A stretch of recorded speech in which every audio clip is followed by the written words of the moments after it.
விசிகா மகளிர் விடுதலை இயக்கம் நடத்தும் மது மற்றும் போதைப் பொருள் ஒழிப்பு மகளிர் மாநாடு. குறைந்த விலை நிறைந்த தரம், தங்கள் தேவைகள் அனைத்தும் ஒரே இடத்தில். Jayachandran. Charanam Homes, 1 BHK villa at just 19 lakhs in Coimbatore. பயங்கர நெகட்டிவிட்டி இருந்துச்சு. என்னென்னா பாடி ஷேமிங்காக இருக்கட்டும், ஆர் ஸ்க்ரீன்ஸ் ப்ரெசன்ஸை வச்சு, கேரக்டரை வச்சு நிறைய நெகட்டிவ் காமெண்ட்ஸ் இருந்துச்சு. இது கல்யாணம் பண்ணதுக்கப்புறம் உண்மையாக சொல்கிறேன், இட்ஸ் ரியலி டஃப். ஒன்று, அந்த அளவுக்கான ஒரு ப்ராட் மைண்டடான ஒரு ஆள் வேணும், சப்போர்ட்டிவான ஆள் வேணும், இல்லை பண்ணிக்கவே கூடாது கல்யாணம். ஒரு 6-7 மந்த்ஸ் வந்து உண்மையாக சொல்கிறேன், ஒரு 2,700 இப்படி வச்சுக்கிட்டு தான் நான் ஆக்சுவலி அந்த லைஃப் நடத்திருக்கேன். அந்த டைமில் ஈவன் என்னோட ஸ்கூட்டிக்கு கூட நான் வந்து பெட்ரோல் போடவும் முடியல சம்டைம்ஸ். அந்த அளவுக்கு ஆயிடுச்சு. எனக்கு லைஃப் எப்பவுமே ஒரே மாதிரி இருக்காது. எனக்கு ஒரு செகண்ட்ல என்னாச்சுன்னா, இப்படி இருந்த லைஃப் ஃபுல் இப்படி விழுந்துருச்சு எனக்கு. ஒரு நாள் நான் குழம்பு வச்சா 3-4 நாள் சாப்பிடுவேன். ஒரு நார்மல் மிடில் கிளாஸ் ஃபேமிலி எப்படி இருக்கும் அப்படிதான் இருக்கேன். நான் இருந்தே கூட சுவாமி சார் கூட நடிக்கும் போது நான் கனவுல கூட நான் நினைச்சு கூட பார்த்தது இல்லை. பாம்பே படத்தை பார்த்ததுக்கு அப்புறம் எனக்கு வந்து பயங்கர க்ரஷ் அவங்க மேல. ஆப்வியஸ்லி க்ரஷ் கூட நடிக்கிறது வந்து ட்ரீம் கம் ட்ரூ தான். இல்லைன்னா ப்ராம்ப்டிங் பண்ணுவாங்க, பிரச்சனை இல்லை. பட் சினிமா லைவ் ரெக்கார்டிங்னு சொல்லும்போது நான் பயங்கரமாக பேனிக் ஆகிட்டேன். டென்ஷன் ஏன்னா, ஒரு ட்ரெமெண்டஸ் ஆக்டர்ஸ் இருக்காங்க பக்கத்தில். Karthi sir here is in right சைடில் இருக்காங்க, அரவிந்த் சுவாமி சார் முன்னாடி இருக்காங்க. இவ்வளோ டிஸ்டன்ஸ் தான் எனக்கு இருக்கும். நான் வளர்றேன். கார்த்தி சார் வந்து என்னை கல்யாணம் பண்ணிக்கிற மாதிரி இருக்கும். பட் அவர் வந்து ஓடிடுவாரு, எங்கேயோ ஓடி போயிடுவாரு. அங்க என் அண்ணன் அழுறா, அவ தலை குனிஞ்சி அழுதுட்டு இருக்கான், அவ எனக்கு தெரியக்கூடாது அழுதுன்றது. அது அந்த சீன்ல the whole set is silent, quiet, pin drop silence. அங்க அது வேற அவர் வெள்ளையா இருக்காரு. அவர் கொஞ்சம் கண்ணுல தண்ணி வந்தாலே ஃபுல்லு சிவப்பாயிடு, ஃபேஸ் ஃபுல்லா. உங்களுடைய ஆசை படம், தமிழ் படம் நடிச்சாச்சு. அண்ட் இன்னொரு பக்கம் பார்க்கும்போது பேக் டு சீரியல்ஸ் 3 முடிச்சில் வந்து மறுபடியும் உங்களை பார்க்கறதுக்கு ஃபேன்ஸ்க்கு ரொம்ப ரொம்ப சந்தோஷமா இருக்கு. நல்லா இருக்கு. 3 முடிச்சு இட்ஸ் நியூ பிகினிங். இப்போ புதுசு. நான் இப்போ இந்த ஸ்டேஜ்ல எப்படி இருக்குன்னு என்னோட லைஃப், இந்த ஸ்டேஜ்ல வந்து எல்லாரும் சினிமா விட்டுட்டு சீரியலுக்கு வராங்க, இல்லை சீரியல் விட்டுட்டு சினிமாவுக்கு போகிறாங்க, இல்லை 2 விட்டுட்டு வெப் சீரிஸ் பண்ணுறாங்க. ஐம் லைக் இப்போ வந்து எல்லாமே மேனேஜ் பண்ணிக்கலாம். ஏன் எதுவுமே விடக்கூடாது? கிடைக்கிறது 1000 பேர் இதுக்காக எவ்வளோ கனவு கண்டுட்டு இருப்பாங்க. எனக்கு ஒரு ஆப்பர்ச்சுனிட்டி கிடைச்சா போகுது அப்படின்னு. இந்த 3 ஆப்பர்ச்சுனிட்டிஸும் எனக்கு வரும்போது ஏன் விடணும்? கேர்ள் நெக்ஸ்ட் டோர் ஃபீலிங் வந்து எப்பவுமே பார்க்கும்போது கொடுக்குறீங்க. நான் ஆக்சுவலி எனக்கு வந்து என் வீட்டில் என்னை திட்டுறது ஒரு விஷயம் என்னன்னா, எனக்கு ட்ரெஸ்ஸிங் சென்ஸ் இல்லை அப்படின்னு. ஏன்னா நான் நார்மலாக இருப்பேன்.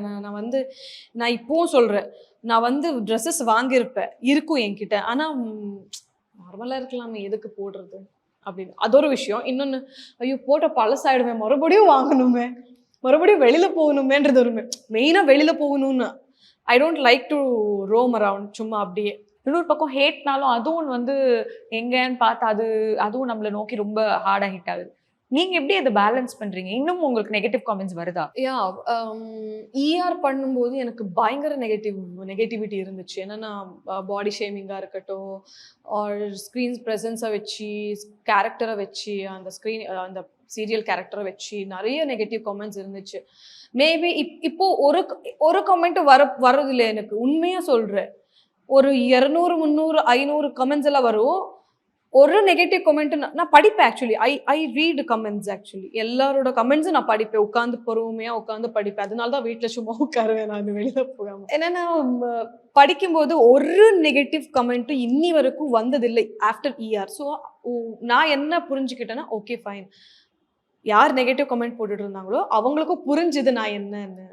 அவங்களுக்கும் ஓகே, இதுக்கு மேலே ஒருத்தரை வந்து இழுத்து கீழே போட வேணாம், அவங்களும் ஒரு மனுஷன் தானேன்னு மதிக்கிறாங்கன்னு இப்போ தோணுது எனக்கு. பட் முன்னாடி வந்து அது உங்களை பாதர் பண்ணி நீங்க அதுக்கு வருத்தம்லாம் பட்டிருக்கீங்களா? இல்ல ஒரு சில விஷயத்துக்கு நான் வந்து ரொம்ப டென்ஷன் ஆயிடுவேன். நான் பயங்கர டென்ஷன். அந்த டைம்ல திரவ் வந்து ரொம்ப காம் பண்ணுவேன்.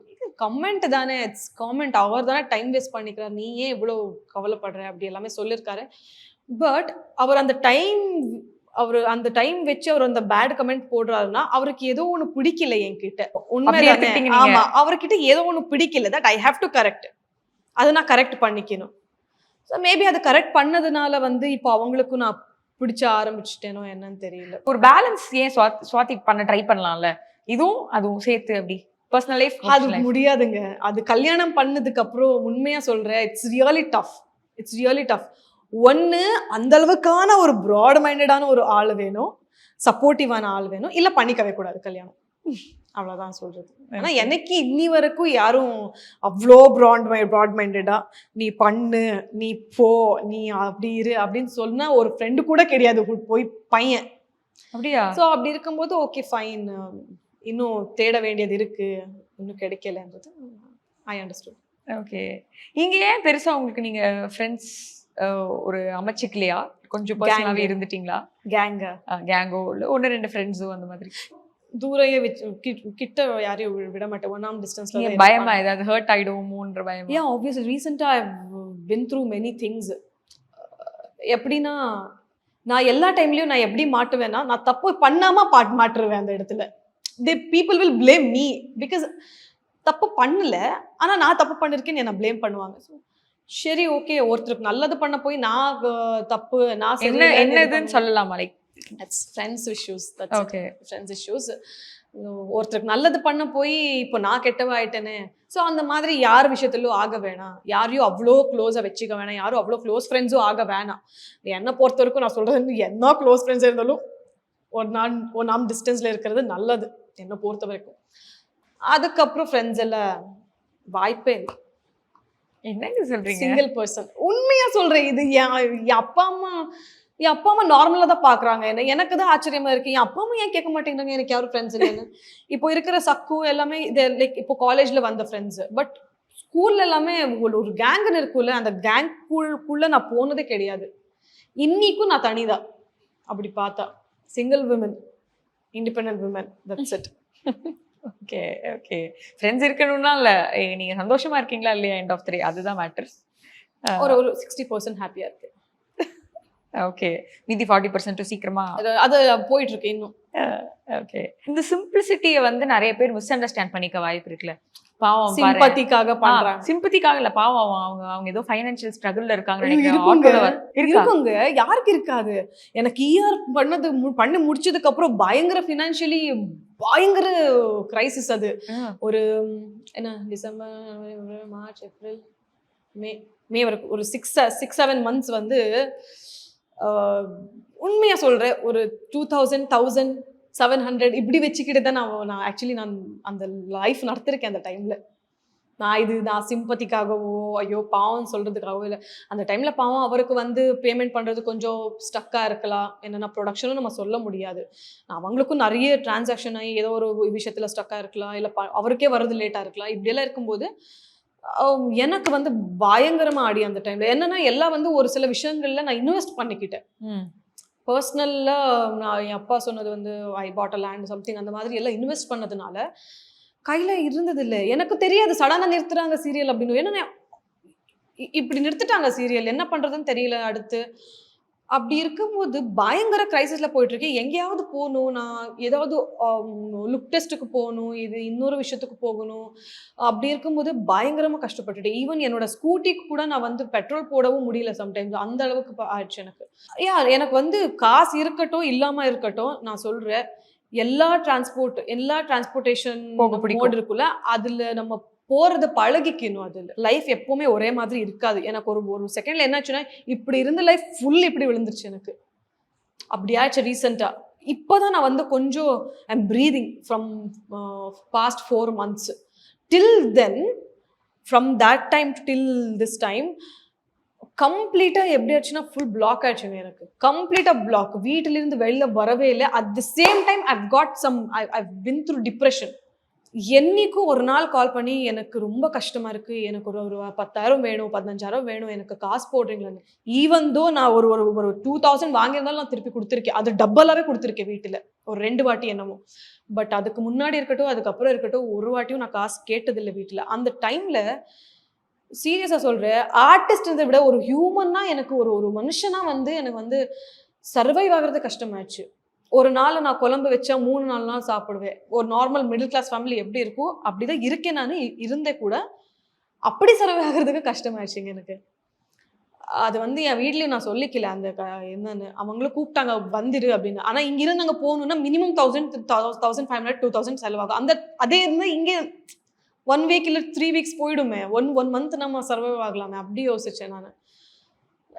நிறைய இருக்கு. ஆர்டிஸ்ட்ன்றதுனால ஒரு ஓ ஹீரோயின், ஓ ஹீரோ அப்படின்னால வந்து நமக்கு லைஃப் ஈஸியாக இல்லைங்க. உண்மையாகவே பயங்கர கஷ்டம், பயங்கர கஷ்டம். ஒரு விஷயத்த மெயின்டைன் பண்ணுறது இருக்கு தெரியுமா, அந்த மெயின்டைனுக்கே வந்து ஒரு சில டைமில் பயங்கர செலவாகும். பட் நான் அதுக்கெல்லாம் பழகலை. ஏன்னா நான் எப்படி இருக்கேனோ அப்படியே இருந்துருவேன். நான் வந்து அதுதான் சொன்னேன், ஸ்கூட்டிலே வந்திருப்பேன். என்னன்னா நமக்கு ஸ்கூட்டிக்கு 200 ருபீஸ் பெட்ரோல் போட்டால் ஒரு மாதம் ஓட்டலாம். அதே ஒரு 200 ருபீஸ் ஒரு டைம்க்கு வர்றதுக்கு ஒரு ஒரு ஒரு கேபுக்கு செலவாகும். இப்போ நான் அந்த நிலைமையில இல்லை, அந்த கிரைசிஸ் இல்லை. But still we have to financially stable and financially பிளானிங்ன்றது ரொம்ப ரொம்ப இம்பார்ட்டன்ட். ஃபினான்ஸ் பிளான் பண்ணுறது. ஸோ அந்த விஷயத்தில் நான் வந்து பயங்கரமாக கான்ஷியஸாக இருப்பேன். ரொம்ப அழகா இருந்தது உங்களுடைய அந்த ரோல். புவனாவா வந்து நீங்க வந்து வாழ்ந்தது வந்து ரொம்ப சூப்பரா இருந்தது. சொல்லுங்க, எப்படி படத்துக்குள்ள வந்தீங்க? டைரக்டர் சாரோட அம்மா என்னோட சீரியல் பார்த்துட்டு இருந்தாங்களா, ஈரமான ரோஜாவை. ஸோ அந்த டைமில் இந்த பொண்ணு நல்லா இருக்கும்னு சொல்லி ரெஃபர் பண்ணதுனால இந்த படத்துக்குள்ளே இருக்கு. அடடா, ஓகே ஓகே. ஏன் கூப்பிட்டாங்க, பேசணும், ஸ்டோரி சொன்னாங்க. சினிமாவில் நீங்கள் பார்த்த மாதிரி கொஞ்சம் கேரக்டர்ஸ் தான் கொஞ்சம் ஹைலைட் ஆகும் அதில். ஒரு 7-8 கேரக்டர்ஸ். ஸோ அதில் நானும் ஒருத்தின்றது கொஞ்சம் பெருமை. ஸோ ஷூட்டிங் ப்ராசஸ் எப்படி இருந்தது? எவ்வளோ என்ஜாய் பண்ணீங்க? அதை பற்றி சொல்லுங்க. ஷூட்டிங் வந்து நமக்கு கும்பகோணம்ல ஷூட்டிங் நடந்தது. சோழன் மண்டபம் அப்படின்னு ஒரு மண்டபம் இருக்கு. ஆக்சுவலாக இருக்கு அந்த மண்டபம். ஓ ஓகே. அந்த மண்டபத்தில் தான் ஷூட்டிங் நடந்தது. எனக்கு 4-5 டேஸ் ஷூட்டிங் இருந்துச்சு. எல்லாமே நைட் ஷூட் தான். நான் சைலண்டாக போகும், யாரும் பேசக்கூடாது. ஏன்னா it's live dubbing, live recording. அது டப்பிங் கிடையாது, லைவ் ரெக்கார்டிங். டப்பிங்கே இல்லை இந்த சினிமாவில் யாருக்கும். நல்லா இருந்துச்சு எக்ஸ்பீரியன்ஸ் எல்லாமே. அரவிந்த் சுவாமி சார் கூட நடிக்கும்போது நான் கனவுல கூட நான் நினைச்சு கூட பார்த்ததில்லை அவர் கூட நான் நடிப்பேன்னு. அவர் அட்லீஸ்ட் முன்னாடி பார்ப்பேன்னு கூட நான் நினைச்சதே இல்லை நான். ஏன்னா ஹீஸ் அ க்ரஷ் ஆக்சுவலி. எனக்கு நான் பாம்பே படத்தை பார்த்ததுக்கு அப்புறம் எனக்கு வந்து பயங்கர க்ரஷ் அவங்க மேலே. அப்படி இருக்கும்போது அவர் கூட நமக்கு ஒரு ஸ்க்ரீன் ஸ்பேஸ் கிடைச்சது. அவர் கூடயே நடிக்கணும். அது எல்லாருக்கும் ட்ரீம் கம் ட்ரூ மாதிரி தான். அது ஆப்வியஸ்லி க்ரஷ் கூட நடிக்கிறது வந்து ட்ரீம் கம் ட்ரூ தான். Very simple person, humble, down to earth, அதிகமாக பேச மாட்டார். செட்டில் எல்லாமே ஒர்க் பண்ணும்போது லைவ் ரெக்கார்டிங்னால யாரும் பேச மாட்டோம். இல்லைன்னா ப்ராம்ப்டிங் பண்ணுவாங்க, பிரச்சனை இல்லை. பட் சினிமா லைவ் ரெக்கார்டிங்னு சொல்லும்போது நான் பயங்கரமாக பேனிக் ஆகிட்டேன். அதை டைவர்ட் ஆக மாட்டோம் அந்த இடத்துல. நம்ம பாட்டுக்கு நம்ம இருப்போம். நல்லா இருக்கும் ஷூட்டிங் செட்டில் இந்த மாதிரி லைவ் ரெக்கார்டிங் இருந்தால். பயங்கர டேக்ஸ் போச்சு ஃபர்ஸ்ட் டே. கிட்டத்தட்ட ஒரு 15 டேக் போயிருக்கும் எனக்கு. அரவிந்த் சாரும் பக்கத்தில் இருக்காரு. ஏன்னா லைவ் டப்பிங், லைவ் ரெக்கார்டிங், அது ஷூட்டிங். அது அங்கெல்லாம் மானிட்டர் கிடையாது, நமக்கு டைரக்ட் ஷாட் தான். ஒரு வாட்டி பார்த்துக்கோங்க அப்படின்னு வேற சொல்கிறாங்க. எனக்கு வந்து நான் புதுசுன்றதுனால எனக்கு அந்த டைமில் டைலாக் தவிர டேக் டைமில் டைலாக் வர மாட்டேங்கிறது. எனக்கு டென்ஷன். ஏன்னா ஒரு ட்ரெமெண்டஸ் ஆக்டர்ஸ் இருக்காங்க பக்கத்தில். கார்த்தி 2 பேர். Aravind sir, Karthi sir here is in right சைடில் இருக்காங்க, அரவிந்த் சுவாமி சார் முன்னாடி இருக்காங்க. இவ்வளோ டிஸ்டன்ஸ் தான் எனக்கும் இருக்கும். நான் வளர்றேன். எனக்கு டைரக்டர் என்ன சொல்லியிருந்தாங்க, உங்களுக்கு மட்டும் டப்பிங் பண்ணுறோம் ஸ்வாதி, நீங்கள் டைலாக் கிளியராக எடுத்துக்கோங்க. என்னென்னா நமக்கு வந்து டப்பிங் ஆர்டிஸ்ட்டுக்கு கிளியராக கேட்கணும் டப்பிங் பண்ணும்போது அப்படின்னு. நான் மோஸ்ட்லி அது டப்பிங் எனக்கு பண்ண மாட்டாங்கன்னு தெரிஞ்சிருந்தா நான் இன்னும் நல்லாவே எடுத்திருந்திருப்பேன். மேபி இன்னும் கொஞ்சம் எஃபர்ட் போட்டிருப்பேன். எங்கேயோ கொஞ்சம் ஒரு சில இடத்துல நான் எஃபர்ட் போடலையோன்னு தோணுச்சு. when it comes to dialogue delivery, 2 minutes 3 minutes time கொடுப்பாரு ஒரு டைலாக் டெலிவரிக்கு முன்னாடி. கொஞ்சம் எல்லாம் ரீகால் பண்ணிக்கிட்டு டக்கு டேக் இமீடியட்டாக. நிறைய கம்ஃபர்டபுளாக இருந்துச்சுங்க ஒர்க் பண்ணுறது கூட. நீங்கள் வந்து ஒரு பக்கம் அரவிந்த் சுவாமி சாரோட ஒரு பயங்கர இமோஷனலான ஒரு கான்வர்சேஷன், இன்னொரு பக்கம் அப்படியே கார்த்தி சார் கூட சாரை கலாய்க்கிற மாதிரி, ரெண்டுமே உங்களுக்கு ஒரே சீனில் அமைஞ்சிருச்சு. அது எப்படி இருந்தது? கார்த்தி சார் வந்து என்னை கல்யாணம் பண்ணிக்கிற மாதிரி இருக்கும். ஆமாம். பட் அவர் வந்து ஓடிடுவார், எங்கேயோ ஓடி போயிடுவார் பயத்தில். நாட் பிகாஸ் அவர் யாரோ லவ் பண்ணியிருக்காங்களோ இல்லை வேறு யாரோ பிடிக்குமோ அப்படி இல்லை. பட் ஸ்டோரியிலே வந்து அவர் ஓடிடுவார், அவர் கல்யாணம் பண்ணிக்காம. அதனால வந்து நான் வெயிட் பண்ண முடியலனால இவரை கல்யாணம் பண்ணிக்கிறேன். அப்படிதான் அதோட டைலாக் இருக்கு. 2 டைலாக். இட்ஸ் லைக் 7 லைனோட டைலாக். அது பெரிய டைலாக்ஸ். அது சொல்ற மாதிரி இருக்கும். சம்டைம்ஸ் அவருக்கு வாய்க்குள்ளெல்லாம் அடிச்சிருக்கேன் நான், கையெல்லாம் ஆட்டும் போது. பாவம் அவர் வந்து இட்ஸ் ஓகே பண்ணுங்க, பிரச்சனை இல்லை, பண்ணுங்க இப்படியெல்லாம் இருந்துச்சு. நான் சொல்றேன்ல, அந்த கம்ஃபர்ட் ஜோன்ன்றது எனக்கு அங்கே கிரியேட் ஆயிடுச்சு. அவர் உங்களுக்கு வளையல் போட்டு விடுவாரு, கொலுசு மாட்டி விடுவாரு, எல்லாம் பண்ணுவார். அதெல்லாம் எடுக்கும்போது உங்களுக்கு எப்படி இருந்தது? இப்படி உட்காந்து அங்க என் அண்ணன் அழுறா, அவ தலை குனிஞ்சி அழுதுட்டு இருக்கான், அவன் எனக்கு தெரியக்கூடாது அழுதுன்றது. அது அந்த சீன்ல see the whole set is silent, quiet, complete pin drop குவைட்டா இருக்காங்க, பின் ட்ராப் சைலன்ஸ் அங்க. அப்படி இருக்கும்போது தட் ஈவன் பூஸ்ட் யுவர் என்ன சொல்றது, எல்லாமே பூஸ்ட் பண்ணும், அந்த எமோஷன் இன்னும் பூஸ்ட் ஆகும் நமக்கு. Everyone was very supporting there. அந்த emotional scene was like oh he's really my brother, கல்யாணத்துக்கு வந்திருக்காங்க அப்படின்னு. ஆனால் the way he holds my foot, the way அவர் அது எடுக்கிறது, ரிமூவ் பண்ணுறது இருக்கட்டும், போடுறதா இருக்கட்டும், அது கடைசியில் கையில் கொடுக்கறதா இருக்கட்டும், இட்ஸ் அ மைன்யூட் திங். அதுலேயும் கூட அது ஒரு எமோஷன் இருக்குது. நான் கொண்டு வந்திருக்கிறது நீ போடு, இது வேணாம் உனக்கு, நான் உனக்காக கொண்டு வந்திருக்கேன், உனக்காக இவ்வளோ கொண்டு வந்திருக்கேன் அப்படின்னு. ஒரு காஸ்ட்லியான கிஃப்ட் கொடுக்கணும்னு இல்லை வந்து ஏதோ ஒரு கார் ப்ரெசென்ட் பண்ணணுமோ இல்லை வேற ஏதோ கொடுக்கணுமோ, குட்டி குட்டி திங்ஸ், கொலுசு, இயரிங்ஸ், தாலி பொட்டு எடுத்துட்டு வந்திருக்காங்க, இது என்ன முத்து மாலையா அது எடுத்துட்டு வந்திருக்காங்க. ஸோ சீனை பண்ணும்போதே அது வந்து ஒவ்வொரு சீன் ஒவ்வொரு ஷாட்டுக்கும் அந்த எமோஷன் ஜாஸ்தி ஆயிட்டே போகும். அது வேற அவர் வெள்ளையா இருக்காரு, அவர் கொஞ்சம் கண்ணில் தண்ணி வந்தாலே ஃபுல்லு செவப்பாயிடும் ஃபேஸ் ஃபுல்லாக. That was even more making me emotional. Oh அப்படின்னு. It was really nice that emotional scene. I can't explain. ஒரு இவ்வளோ டைம் கொடுங்கன்னு சொன்னால் சத்தியமாக எக்ஸ்பிளைன் பண்ண முடியாது. It was really nice. The emotional scene was இதுதான் நான் அப்படின்னு எந்த ஃபில்டரும் இல்லாம காட்டுறதுக்கே ஒரு தைரியம் வேணும். அதுவும் ஒரு ஹீரோயினா இருக்கும்போது அது ரொம்ப கஷ்டமான ஒரு விஷயம். அது ரொம்ப கன்சிஸ்டன்டா நீங்க பண்ணிட்டே வந்துட்டு இருக்கீங்க. Thank you so much Swathi for your time. Thank you. விசிகா மகளிர் விடுதலை இயக்கம் நடத்தும் மது மற்றும் போதைப் பொருள் ஒழிப்பு மகளிர் மாநாடு. குறைந்த விலை, நிறைந்த தரம், தங்கள் தேவைகள் அனைத்தும் ஒரே இடத்தில். Jayachandran. Terranum Homes, 1 BHK villa at just 19 lakhs in Coimbatore.